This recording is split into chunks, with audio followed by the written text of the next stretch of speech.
Or helping him, as the case may be.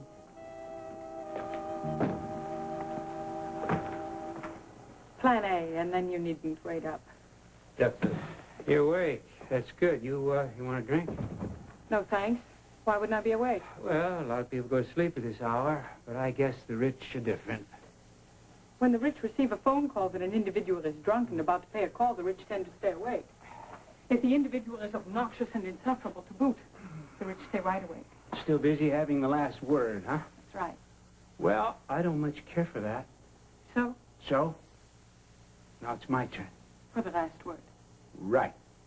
Something beyond manipulative, deceitful female, etc., etc.? Yeah. And beyond, so long, sucker. That offended you.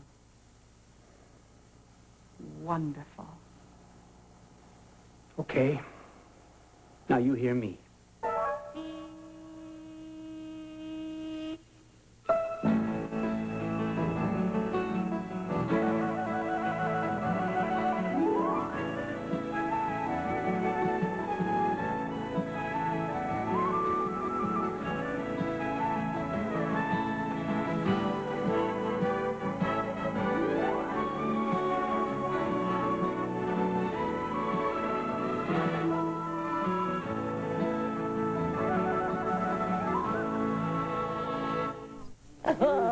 So you're going to run. I'm going to run. Oh, God love you. And God help me. Oh, Francis, we did enough of this downstairs at the party. I'm not a sack of flour to be from one place to another. No, Bob. Now, take your shoes off, feet up, and relax. Oh, I know what the prospect of a campaign does to you, and I'm not going to ask you to be sitting still, but you just let me be. Yes, Ma. Yes, Ma. Sit up, lean forward, now lean back. Now, how's that? Is that comfy? Oh, wonderful. No. So, Yes, Ma. yes, good. Now, I may be just a trifle wound up. Oh, you may be that. And is it a wonder with the wild day you had today?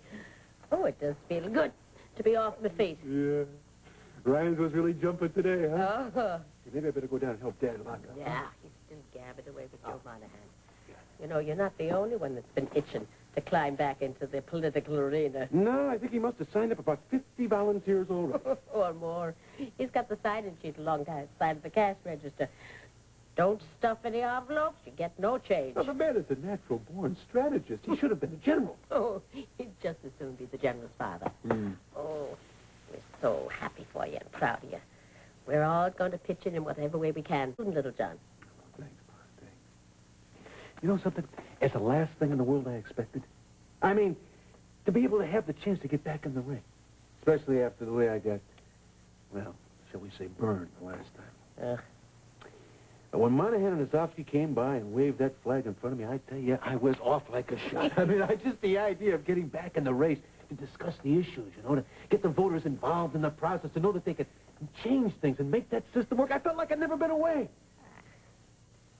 That's my son, she says. He did. Oh, you should have been up here when we were making the big decision. Bobby was over on the phone trying to put the bite on O'Brien for some money, and Jill had all my old campaign files out on the floor. Then Siobhan comes in with Finn. He goes all over the files, you know, walking on them. I mean, it was great. Oh, Dilly was here, too. And Little John.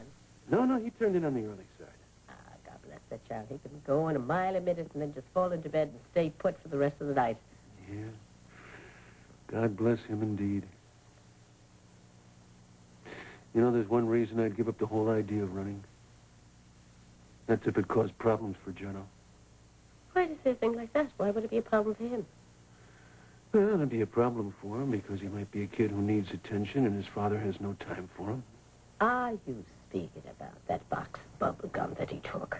Yeah, partly. Now, may I remind you of a certain chocolate turkey that disappeared off the counter of the local drugstore not so many years back? Yeah, well, I told him that story about how Pat and I swiped that and then got caught and then swore off the life of crime, and he liked that story, too. But, well, something happened today, Ma. Jill left her purse on the bar, and someone lifted 2 20s out of it. Oh. A few minutes later, John will come strolling by with a couple of bills sticking out of his vest pocket. 2 20s. Says he found them under the front doormat.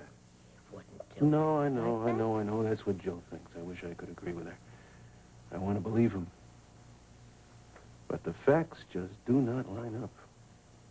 And Delia's been so full of the boy's desperation and his need for me this last year. And let's face it, I have not been a full-time father to him. There's no getting around it. Oh, Francis, there's no doubt about that. But he had John and me and his mother, whatever, to whatever extent that is. I mean, he's been fine. If Delia's talking about desperation, you know, you best just listen to the source. Well, no, it's not as if I buy her story, but her viewpoint, and it's not I accept it completely, but I am concerned. Especially after this $40 incident. I mean, I don't want to overreact and give him the wrong kind of attention, but at the same time, I don't want to stick my head in the sand either. The idea of campaigning and having my son at home thinking and doing God knows what. I don't know. How did you and Da raise 5 of us? I'm not sure. Essentially one day at a time. It's not a bad approach. No, not entirely. You know, I could probably do that briefly. Ah, I'm sure you could. Especially since that's usually the way you handle little John. Yeah, well, I'll just have to wait till the morning, and I'll talk to him and see what happens then. There is absolutely no point to worrying, my dear. No, I guess not. You gonna call it a night, then? Yes, I just want to go in and see how little John's doing and make sure that he's tucked in.